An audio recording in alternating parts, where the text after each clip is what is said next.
So welcome everyone once more to the webinar on strengthening interpersonal communication skills in the virtual space. So without further ado, I'd like to introduce your presenter for the webinar today, Ingrid Stobbe, who is an assistant professor at Lesley University. The floor is all yours, Ingrid. Hello, everybody. Thank you so much. Can everyone see me okay? Yep. Doing good? Okay. First of all, I wanted to say a huge thank you for being here on a Wednesday afternoon. I know everyone's got a different weather situation. I'm coming to you live from Boston, and it's beautiful here. I know there's a little bit of some hurricane concern in certain areas. So, but big thank you for being here. I'm so appreciative. And I wanted to thank Caitlin. One of the big things that we're talking about today is tech and being ready to rock and roll. And Caitlin deserves such a big thank you for helping us get ready here. If you have questions today, concerns, anything, please actively use the chat. I'm going to do my best to keep an eye on the Q&A portion, but just as a heads up, we'll have time at the end of the session to talk about questions, and you're so encouraged to engage with each other in the chat. I will try to keep eyes on things, but absolutely throw ideas in there, throw points of interest, of concern. In real time, we're going to be working together today and kind of use this session as a real-time guinea pig to talk about presenting what can go right, what can go wrong, and how to sort of clarify and be in control of things, okay? So the first thing I wanted to do is share my screen with you. And can everyone see this okay? Yep, looks good. Beautiful. Okay, so what are we talking about today? Strengthening interpersonal communication skills in the virtual space. What does that mean? The past year has been really challenging, obviously, for most of us. And for a lot of different reasons. I will give you some background on myself in a minute, but switching into the virtual space to teach, I teach video production. So the past year was incredibly challenging for me in a number of ways. And I'm sure for a lot of us, fall is also going to be very challenging as well. So the first thing that I wanted to do, if you will, do you know what fall looks like for all of you? If you do, I mean, we're looking at something that's called hybrid face-to-face. So I didn't know if you know yet, if you're in the education field, most likely if you're here, what does that look like? Is anyone doing HyFlex? Is anyone face-to-face? Do you know yet what's going on? 100% online, back to normal. Normal is a big word today, isn't it? Yeah. It's interesting. It's interesting. Face-to-face and hybrid with some online. Okay, very good. Back to normal as well. Okay. In person. Okay, a lot going on here. We'll be teaching live if we choose to. Interesting, but recording so students can watch later, face-to-face and online. Okay, a lot of different ideas coming together here. Good. So the first thing I want to say to everybody today is, if no one said this yet, pat yourselves on the back, okay? When we get into the nitty-gritty today about how we communicate with each other, what that looks like at its bare minimum, and how we can control and clarify things for other people, what we did this past year was incredible. It was incredibly challenging. You look at the way that real-time space filters down into a screen. Congratulations, okay? And also,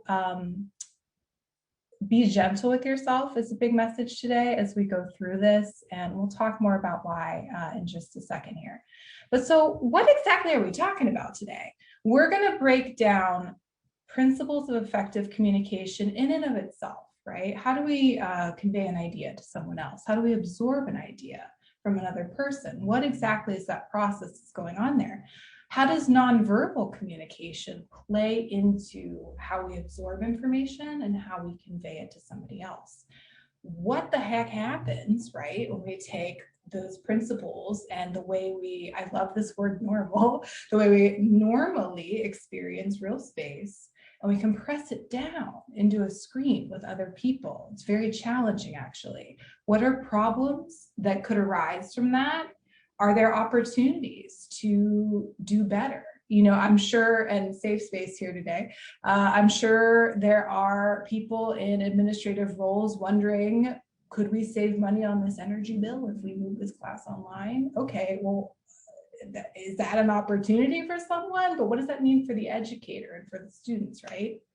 What are approaches to take to improve how we talk to each other and how we share ideas in this space? And what are some tools that we can take with us today that will make us feel better, feel more in control of what's going on? And who am I? You all saw my face earlier. There I am. I'm an assistant professor at Lesley. I teach digital filmmaking, which is a team sport.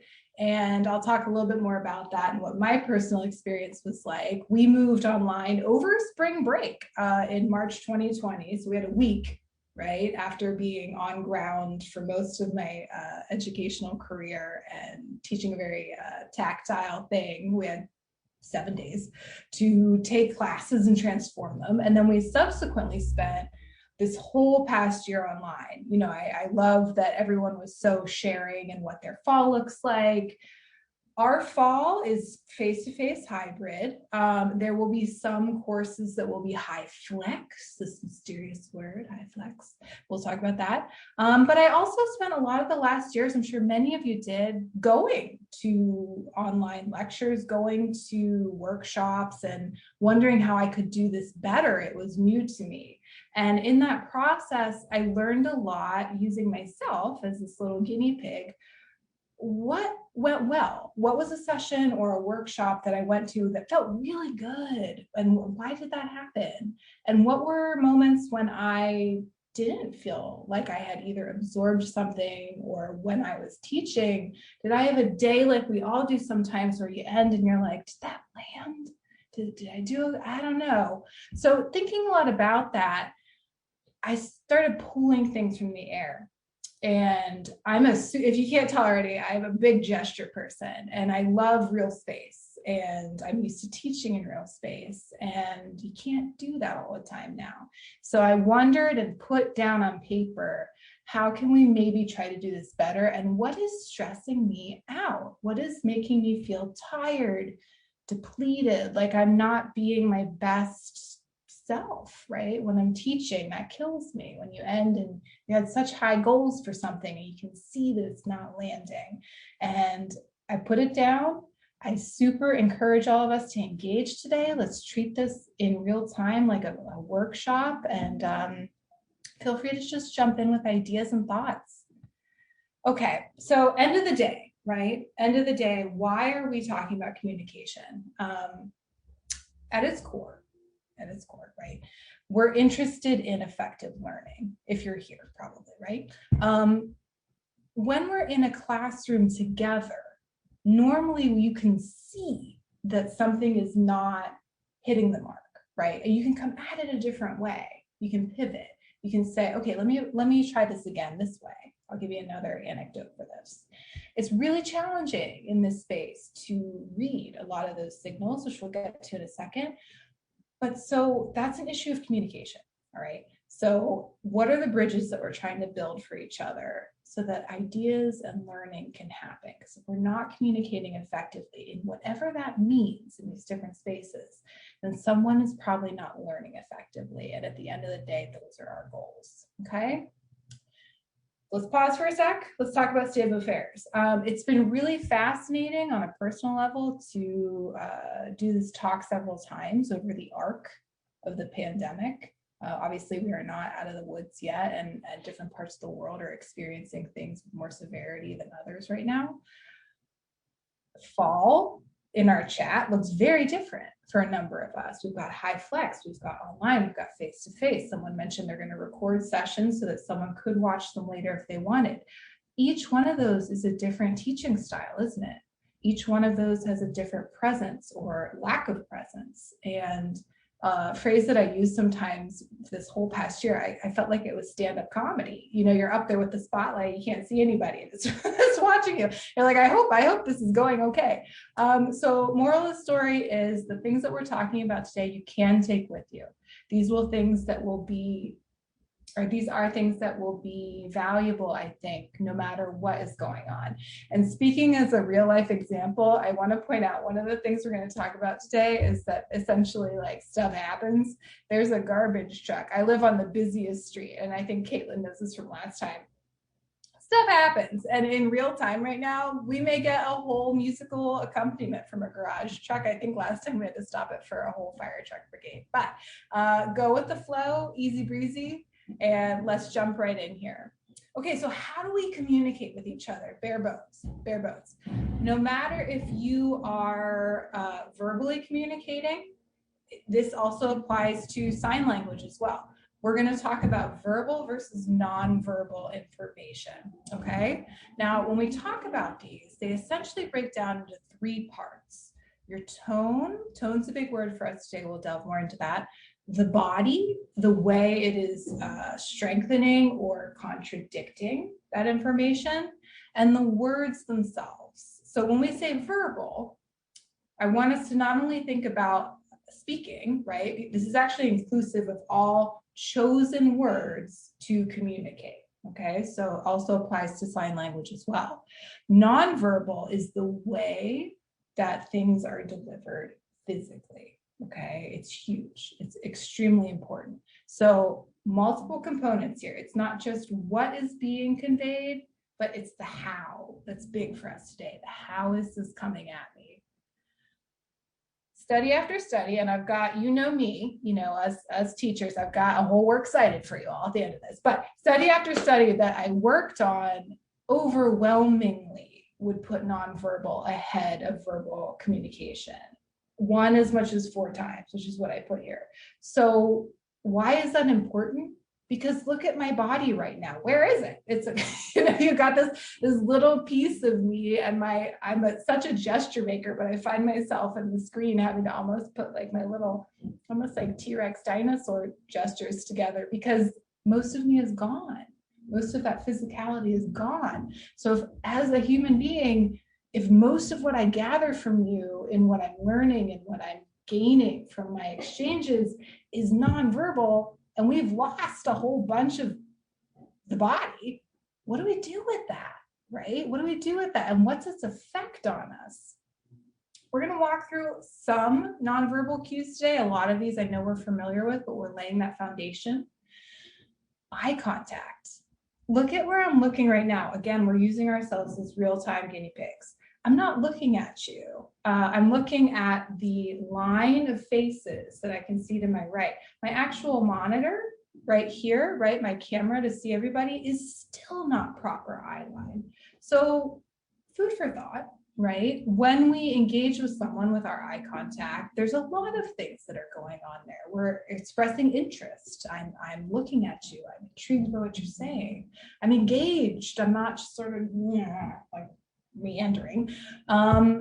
I can tell that you understand what I'm saying, or maybe you don't understand what I'm saying, right? Positive vocal tone. We're going to come back to tone here for a second.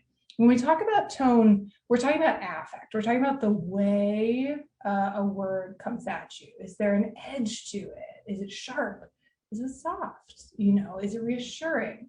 We all know the phrase that's been sort of weaponized in the workplace, which is, I don't care for your tone. My mom has a phrase that she uses. Feel free to take this with you. If anyone ever launches something at you like that, her favorite phrase is, pardon me. Because you could say it a bunch of different ways and you throw the ball for a second into somebody else's court, but that's a heck of a phrase, right? I don't like your tone. If anybody ever says that to you, you launch the Mickey Stobie, pardon me, at them. When we talk about tone today, how did this come at you? Was it nice? Was it not nice, right? Different edges to that. Posture.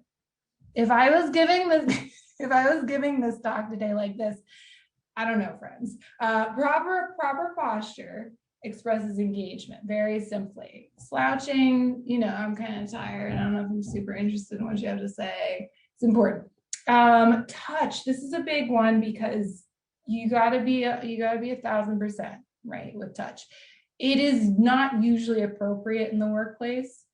Sometimes, maybe your kid has a softball game, they do such a great job. You're walking in the car, nice pat on the shoulder, you did such a great job, right? It can be reassuring, it can establish a bond, but it is the fastest way to discomfort also. So again, touch, depending on your relationship, could be a really great way to reinforce a connection. But simultaneously, if you're not sure, don't, right? Because it's the fastest way to make somebody uncomfortable. Facial expressions. I'm a big face person. Are you smiling? Not that you have to smile. I hate when people I don't know tell me to smile. Don't get me started. But, as Tyra says, are you smizing? Are your eyes engaged? Are you smiling a little bit? Are you excited about something? Are you frowning? Is your mouth agape? I can't believe she said that. It's all important. We read these signals. Babies make facial expressions that are consistent with different emotions, and we hold on to those throughout our life. We know how to read faces. It's very important. Okay. Gestures. Look at me. I'm a big gestures person. Are we excited? Are you welcome to be here? Am I really, really enthusiastic about something? Body movement. Right? Am I up and at him? Am I, again, this posture thing? Am I slouching? We're reading it. We're always reading it, whether we're aware of it or not. These are signs of interest. They're signs of engagement, disengagement from other people. This one's a little funny in the virtual space, but we all know a close talker, right? We all know a close talker. You know what I mean by that. So you're in a conversation with someone you know enough, but not super, and they're this close to you, and suddenly you're like, you find yourself moving back a little bit just to establish a normality in the space between you. Is it an acceptable distance that you're standing away from someone based on your relationship with that person? These are all things rapid fire when we engage with other people in that word again, normal times, right? Normal space. It's all information that we're taking in. Someone can say nothing and you know a lot about them in 1 second based on what is going on in space, right? So what do these do for us when we're reading them and reading them and reading them? They can reinforce or repeat a message. Caitlin says, are you going to eat that cupcake? And she smiles. Well, I think Caitlin might be interested in my cupcake. What do you think? Or maybe it contradicts something, right? Are you going to eat that cupcake? She's not so sure now, right? Accenting. I am so excited about this bakery that is opening up down the street. Can you tell I do like cupcakes? I am boop, boop, boop. I'm so excited about this. I'm going to pound my hand. I am accenting my excitement with my body. Complimenting. We talked about maybe patting your child on the back. You did a great job. Again, that touch thing though, we want to be a little bit careful with. Substitute. Sometimes we don't need any words at all. Caitlin comes in and I have eaten all of the cupcake. And that's the face I get because I did not share it with Caitlin. I don't need any words. Caitlin's got something to say about that, I think. Just kidding. So what happens, right? We talked about how important all these cues are, how in real time, without any words, we know so much. What happens and did happen to all of us this past year and change when we go and we squish them down into a tiny screen? It is dramatic. It's very dramatic. And you're going to hear words from me like gentle, and you're going to hear words from me like boundaries. It is exhausting to lose all that information and still try to effectively communicate. Okay, we're going to talk about why. In the virtual space, I'm going to make an argument that you essentially are left with three strong nonverbals. We just walked through 10, and that didn't even scratch the surface of how many cues you get, right? And now you're left with only probably about 3. Can you imagine? I mean, you can, right? Because you lived it. Eye contact, yes, but also no. We just said that I'm speaking to you right now, but I'm not really looking at you. Even if I look straight ahead, that little camera is up here. It's not here. So maybe, you come to my workshop and you don't feel that badly about things when you leave, but that was 1 hour. I mean, I don't know about you all. I had like 10-hour days. I had 12-hour days when this started, right? On a screen, and somebody's not looking directly at me, it adds up. It adds up. Heather's making a really great point that we're definitely going to jump into, which is what I call the Brady Bunch phenomenon when we've got non-speaker view. Well, wait a second. Who am I supposed to look at? What? Oh my gosh, there's a lot going on here, right? It adds up. It's energy. It's an energy loss, okay? Vocal tone. Now, this for the most part is accurate, right? You can tell if I'm friendly about something, if I'm not really feeling something. But what if my text starts to glitch? What if my Wi-Fi starts to be a little wishy and you can't hear me? There's a really funny commercial out right now where someone's text jumps out and she can't hear her friend say that it's like not a costume party. I don't know if anyone's seen this, but I was like, oh my God, that would happen to me. And she shows up to this party in this whole full costume because the Wi-Fi glitched or something. Anyway, neither here nor there. Facial expressions. Yes, you can see my face, but not as well as you can in real life. And I made a joke about having to sort of minimize my very grand gestures. It's like, oh, where did she go? So you do, but it's limited in each case, okay? So just to recap as we move along, we talked about a lot of nonverbals. They are so important to the way we understand each other, and suddenly we only have like 3, and we mostly have them. It's a lot to deal with, okay? It leads to something that I want to point out that's a big word for us, which is, well, 2 words, perceptual dissonance. At its core, what this is a mismatch of verbal to nonverbal cues. So when, we'll go back to our cupcake, right? That looks amazing. I would eat that cupcake. That looks amazing. I don't know if I'd eat that cupcake. So the second is an example of perceptual dissonance. That looks amazing is a really complimentary phrase, but then it came out of my body in a sort of disgusted way. So my brain is thinking, I wonder what she actually means. I wonder if she would actually eat that cupcake. I don't know. Now, in our case, it goes a step further because your brain is working overtime to try to understand what words coming at it could mean when it doesn't have all the gestures, when it doesn't completely read the facial expressions, when the eye contact isn't exactly right. So dissonance in the sense that we're missing a big part of the equation consistently over time. It's energy loss. It's work. It's work. You're trying to understand, okay?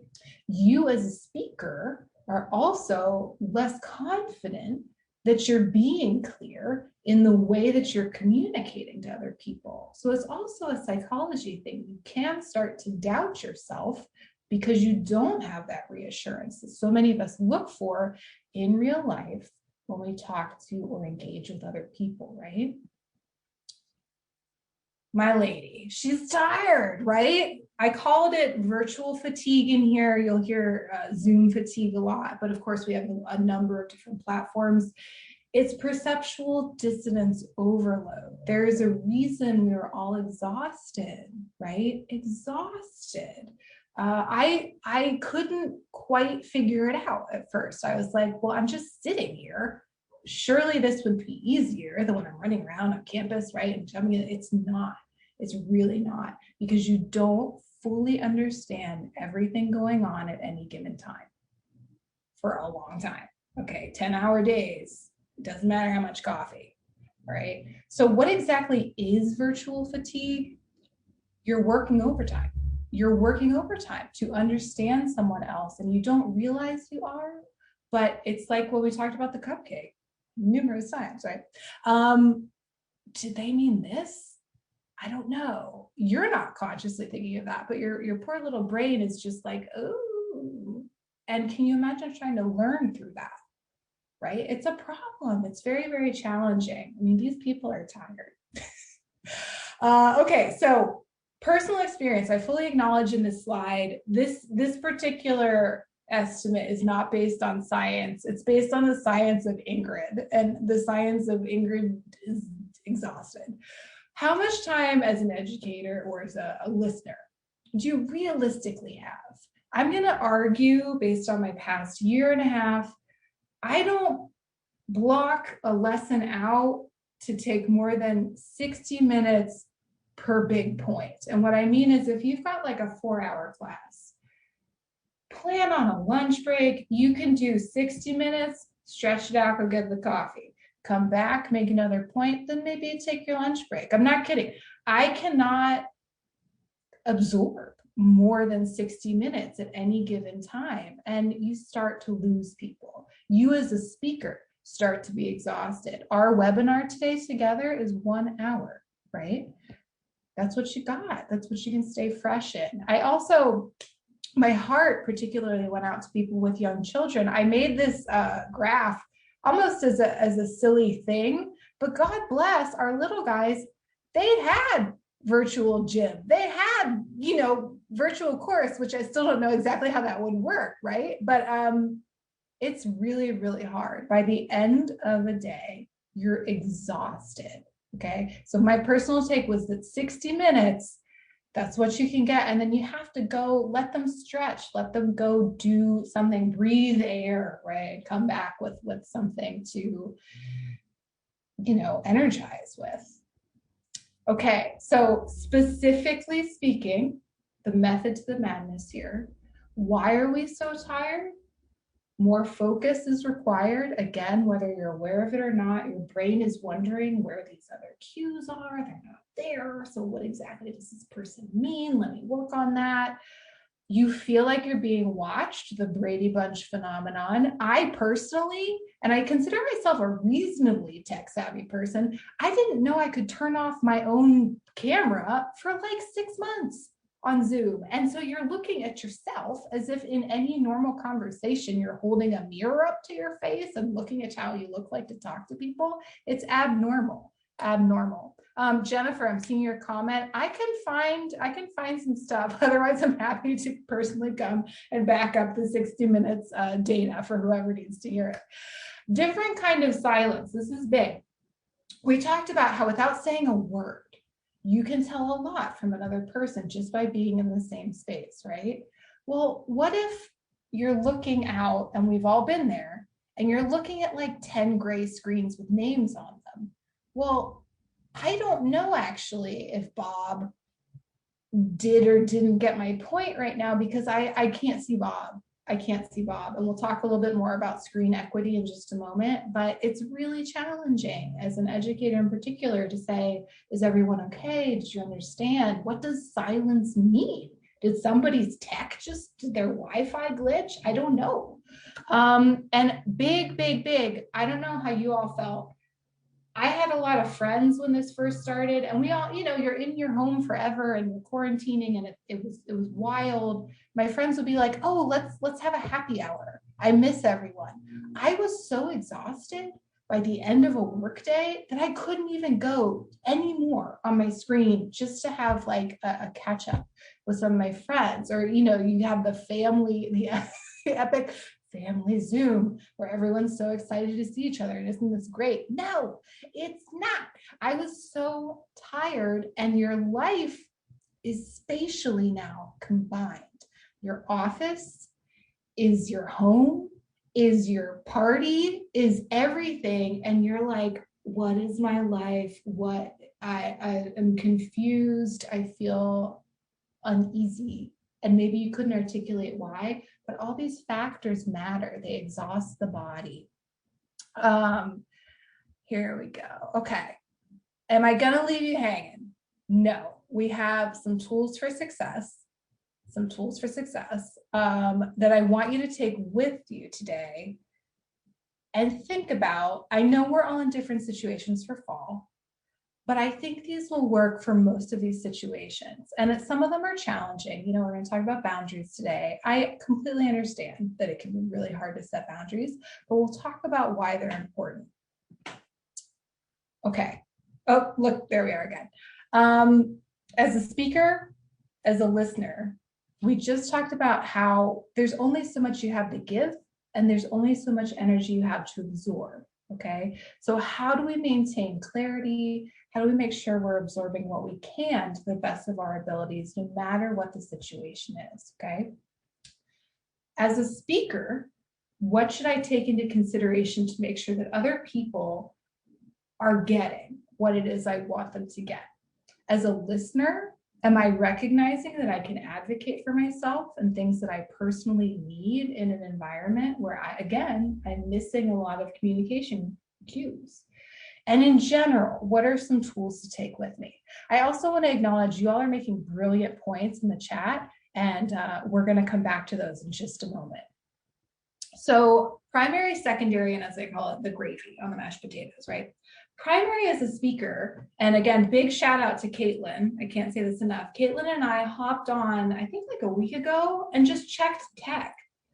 Checked to make sure everything was working okay, that there wouldn't be random glitches. When you're in those massive meetings, I mean, I was in meetings with like 300 people, and then something goes wrong and everyone has an opinion and everybody starts talking. There's no control over the situation. So as a listener, you start to stress out. So checking your tech, okay? Am I speaking in a way that maintains engagement? And am I cool if a garbage truck comes up? It happens, right? So know your tech, have some semblance of control over the situation, because when you do, you increase engagement. And you do that because listeners are not as stressed out. It is stressful enough to be on Zoom anymore, to be on, any kind of web program. You do feel self-conscious sometimes.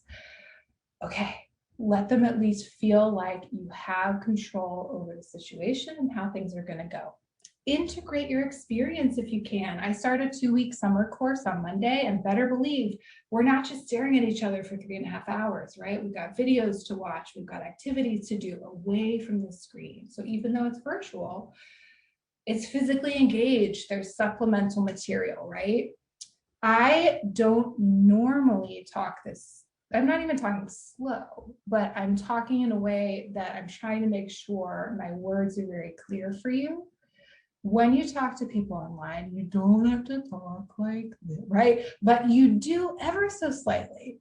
Just be aware that it is a little harder to understand you. Your physicality is limited. So ways that someone who also might be a little hard of hearing looks to get all the information are not always there. We'll also talk about captioning in a moment. Don't take things personal as best as you can. We mentioned the phrase stand-up comedy before. Yeah, I mean, in essence, yeah, all educating is essentially stand-up comedy. In this case, there were moments where I just laughed out loud anymore, right? Your students are tired, so they've turned off their cameras, and you're like, who am I talking to? I don't know. I hope this lands. It'll all be okay. You have to keep a sense of humor as best as you can. I know it can be so exhausting, but if you don't, it does get incredibly stressful. Listeners, don't be afraid to ask for what you need. Don't be afraid to unplug, and also be very gentle with yourself. I love the suggestion of music, which I think Caitlin played a little bit in the beginning, right? Our instrumental Sia song, loved it. I'm going to make the case here now. I know this is a little controversial. In the name of equity, in the sense that we have lost the equilibrium of a single shared space.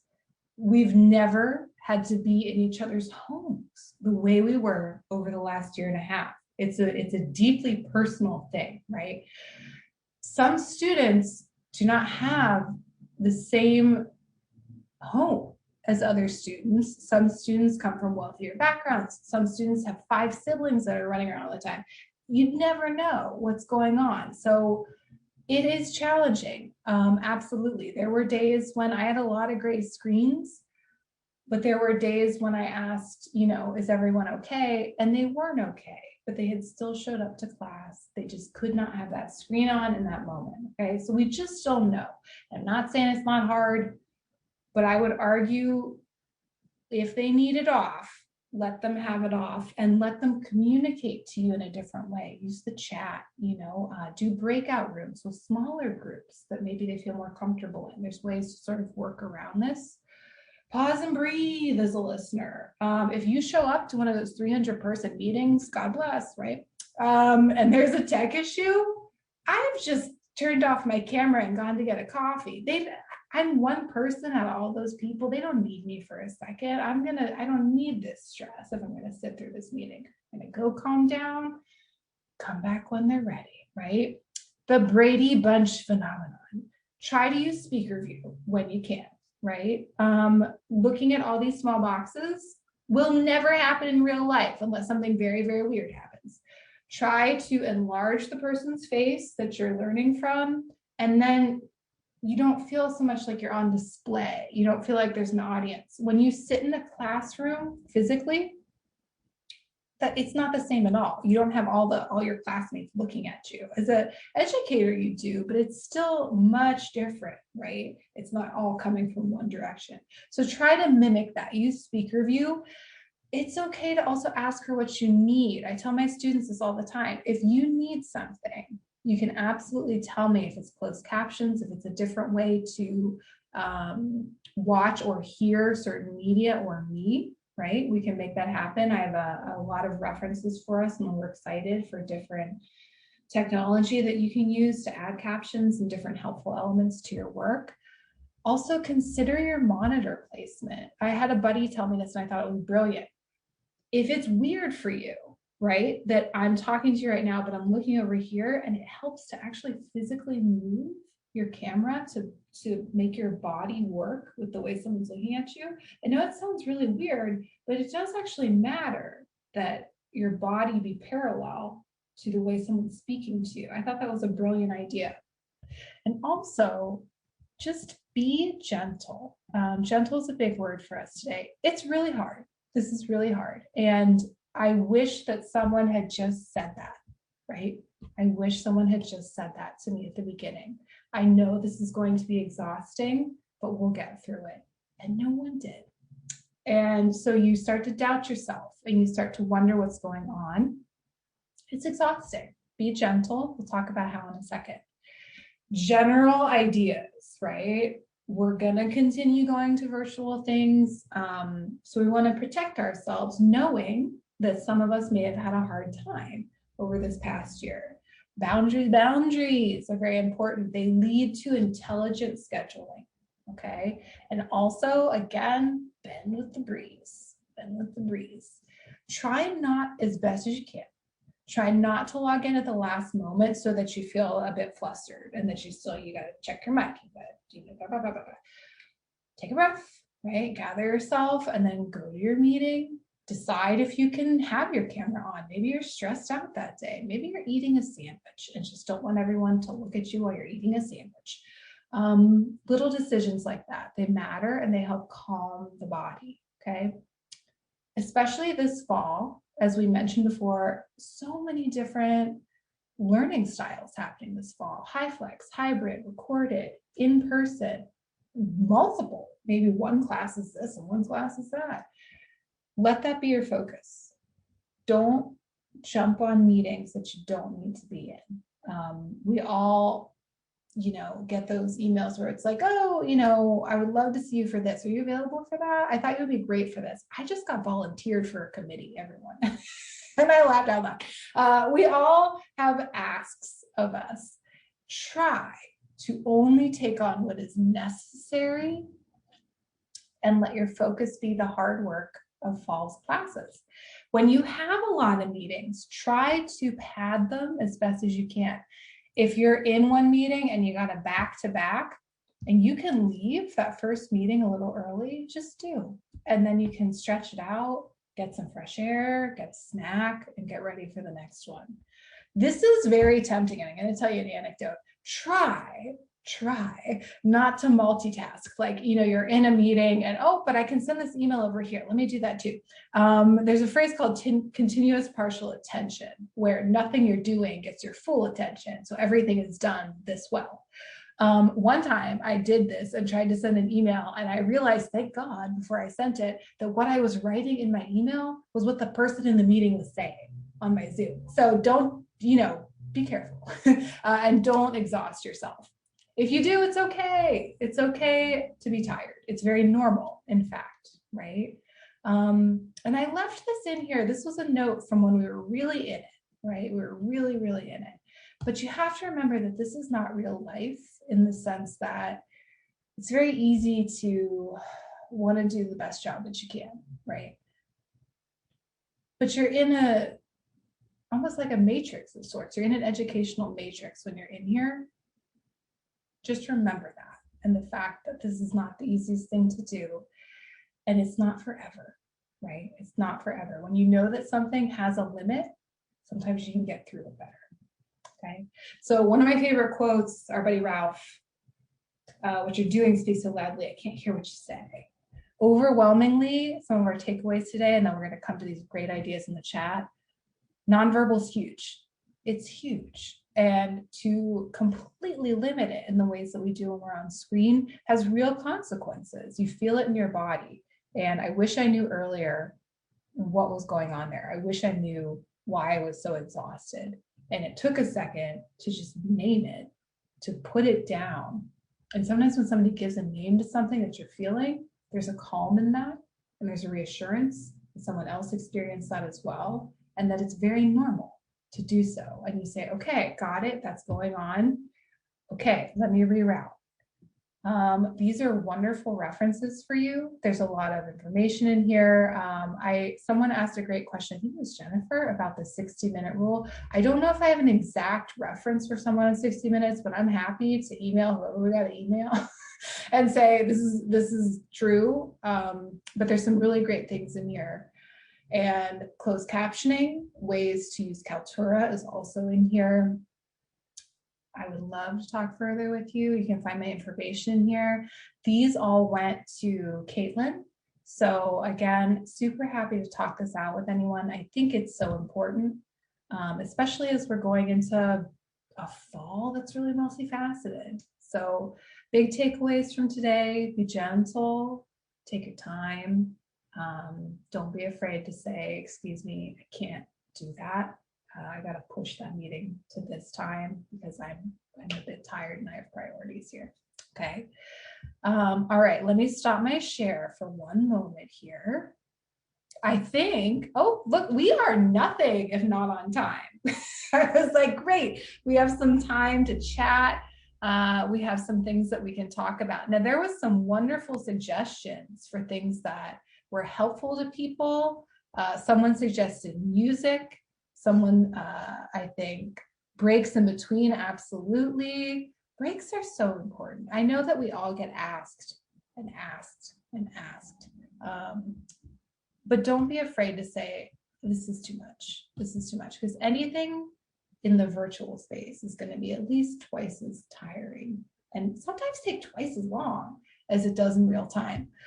Courtney has a great question. How do you suggest handling students or taking up a lot of virtual space? Courtney, can you elaborate on what it means to take up a lot of virtual space?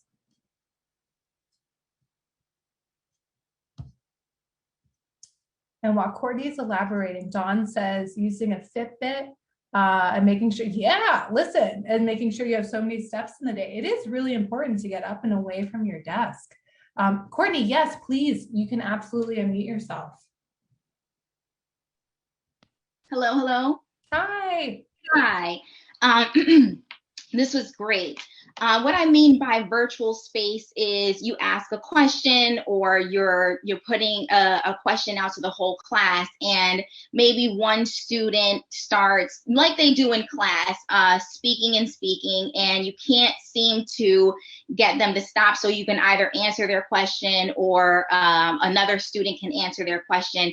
Normally you have the body language and you can say, okay, let's stop there, or, or let's address that. But with the virtual space, since you don't have that, sometimes they keep speaking over you or over the next student. So I had a student who took up a lot of space this semester, and I was trying to figure out ways that were polite, but set boundaries, That's a great question. Well, I guess, like anything else, I guess it's good that they were in some ways excited. What I like to do is first day of class, talk about the rules of the road, right? For lack of a better phrase, the way that we reestablish etiquette in the virtual space. And one, you know, Caitlin did a great job today of doing something really similar, where it's like, here's a great way to jump in. You can raise your hand.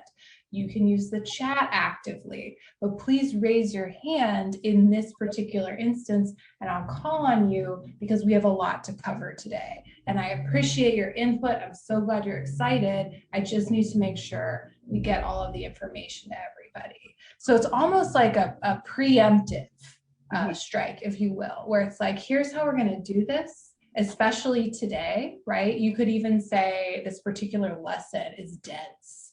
So here's what we're going to do today, and kind of check them at the beginning of class and also the beginning of the semester. Does that help? Yes. I don't know if I am on mute, but yes, that helped a lot. Yes. Awesome. Yeah, it's always things ebb and flow. I have never actually done this to someone, Courtney, but if it ever gets real or like some random person, the mute button intrigues me. I've never actually muted someone. I never either. I've never muted somebody. Right? Yeah. I've been in meetings where we've had random rogue, you know, situations that we've had to get somebody out. Ada Crutchfield, how do you encourage an introvert student? Oh, you know what, Ada, this is a wonderful question. I have actually found that the virtual space has been really helpful for some introverted students because they'll jump in the chat. So what I've done is, you know, chat and breakout rooms for me have been really helpful. I will allow students to do, you know, say I have 15 students in a class, maybe we do breakout rooms of 3 or 4. So that sometimes helps them have space to participate, where sometimes with larger groups, they don't have it. They also seem to love the chat. So again, sort of like what Courtney was saying, setting those rules for the road. Here's great ways you can participate if you're feeling quiet today. I would love to hear from you. If you have ideas, throw them right in the chat. I actually had, it's a little funny, there were days with my students, and again, this is a whole other conversation about, you know, interpersonal dynamics of your students. I've had days where I've had to like stop the chat and be like, okay, all right, because they just really liked talking to each other. So I would have to be like, oh, okay, we're gonna pull this back over here.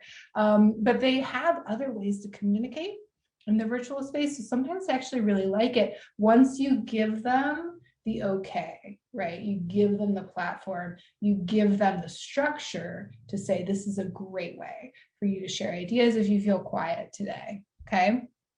Heather, love the idea of incorporating regular interaction. Yeah, absolutely. Using the chat a lot. Any ideas using the video camera or reactions to, oh, reactions, Ada, you're killing it. Yes. Reactions are wonderful. My students also would tend to do, you know how you can add a different filter for your video if they were feeling particularly sassy or bold. Sometimes they'd express themselves that way, but lots of different things. They would put, you know, links to things in the chat that they thought supported the lesson we were talking about that day. They're very funny. I mean, I sound like my, you know, my mom, but this generation is very articulate in terms of expressions through emojis, technology, abbreviations, all kinds of different things. So I almost kind of just gave the okay. Now, what was challenging, and I'm going to be, yeah, 80, hit it again. Turning the videos off could be challenging. And there were moments where I did have to be very honest with my students and say, friends, I just need you to know, you know, I support you. And if you need your camera off, but I am feeling like I need help. I need feedback from you. And at that point, you know, I would get more alternative expressions. But I think we didn't hit on this necessarily, but I'm really honest with my students in the virtual space because I do get really tired. I had to cover for my chair this past semester too. And there were days when I was just really, really exhausted. And I was I was as real as was professionally okay about it. If I was really tired and we had to do something else, and, you know, having your cameras off is very hard for me today. So I need a little bit more backup in the chat, right? Or something like that. So true story. Yeah, that can be very challenging. But I think they do appreciate your honesty, because this was a team thing, right? This whole year and a half, I felt like we were going through with our students. So knowing that, and that you're all in it together and you're all doing the best you can, you know, I think they appreciate that. Do you ask for volunteers at the beginning who want to monitor? That's a great question. I think the issue of sometimes needing a TA but not getting one, and therefore possibly needing help from your students, is a very sensitive one. I try to not ask my students to do something that I need unless it's an emergency, in a situation where there's just no way around needing another set of hands for something. But I try not to make it consistent, because they're there to learn and they paid tuition. But both sides of the coin, I fully sympathize, especially this fall. I mean, if you're running high flex, I don't know yet, what our answer to that is, because I think TAs are needed for high flex. I think you need someone to help run the digital portion of that while you're handling people who are physically in the space, and some schools may be able to support it and some may not. It's a big question. It's a big question. A great aspect to add to a resume. Heather, you make points. You do make points. I think students, I would gauge how they feel. I would offer it, and see how they're feeling about things, and maybe offer something, a letter of recommendation or something for them that they get out of putting this extra effort in for their class. Ask students for help. Oh yeah, Eleanor made a great point. There are moments where I would flat out botch, like technologically, like what was happening. There was a morning where I opened Zoom on a link that we used every day for class, and that day Zoom was like, you'd like to, but I'm not feeling it. And I was like, oh my God, so I had to email my whole class and just tell them to stand by while we worked through this issue. Stuff happens all the time. And hopefully, everybody's really understanding about it, right? Well, listen, I think we're doing great. Does anybody have any final questions or really helpful thoughts that you want to share? This was a great group. I'm so appreciative that you were so active in the chat and active in the conversation. Academic Support Lab, wonderful, wonderful, wonderful. You are so welcome. Async substitute for a class, wonderful. These are all really fabulous, and I would strongly encourage everybody, you please keep my email. I'm so happy to reach out to everybody. I love learning things from other educators. I love sharing things that have worked for me. This environment is so challenging. And again, you're all doing such a wonderful job. And if nobody said that to you, know it. I want to just give a name to it today, and that this is hard stuff. Accept that you're going to feel a little tired, but you're killing it. Your students know it. And I'm sure they deeply appreciate everything that you've done, okay? So virtual hugs. Thank you so much, everyone. Super, super happy to chat with you today. Thank you. I don't know how much, are we good, Caitlin, on time? Yeah, no. Okay. Yeah, we've still got a couple minutes if people want to hang around and chat. I was just going to thank you for the awesome presentation today and echo the sentiments in the chat. Just so many helpful tips and techniques you provided, and just a reminder for everybody here that you'll be receiving a copy of Ingrid's slides and can watch this recording back starting tomorrow afternoon. So any final wrap up closing things? Oh, I know. Because I legitimately do love cupcakes, if you can't tell. Does everyone have a favorite flavor? I know we're all in different parts of the country, but my favorite bakery here is Mike's in the North End. I don't know if anyone has any strong cupcake feelings or bakery flavors that they love. Red velvet, beautiful. Yes, very good. I know Mike's, I'm telling you, the vanilla with sprinkles, it sounds simple, but it's deceptively good. Carrot cake, very nice, very nice. I actually, every year, everybody, I make cupcakes at home and I bring them to my first day of class. And I gotta be real with you, of all the things that I miss, I do miss like there's like something very calming about it. I make them the night before the first day. You have those nerves, and for some reason, sort of coming in almost like with a peace offering of cupcakes. You're like, okay, I come in peace. We're gonna have a good class. Here, eat this cupcake. It'll be fine. Ooh, okay. Roman pantry baked goods. New Jersey. I taught in New Jersey. Mary will have to talk. Very good. Orange cranberry, unexpected. Sounds wonderful. Beautiful, beautiful. Mary, I taught at Seton Hall and William Patterson. So I somehow missed this bakery, but I will loop back. This is how my classes go too. I always derail us in some capacity, but we get back to what we're supposed to be learning.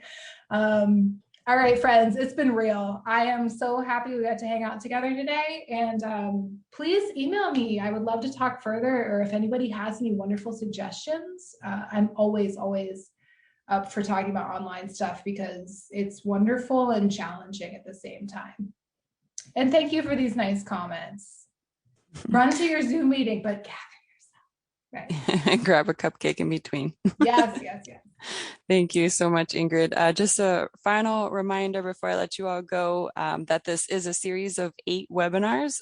So I'm going to pop a link into the chat. If you have not already registered for the upcoming ones, please feel free and hope to see you in the future. So thanks once again to Ingrid and for all of you for attending, and hope you have a fantastic rest of your day. Thank you, Caitlin, too. Rockstar.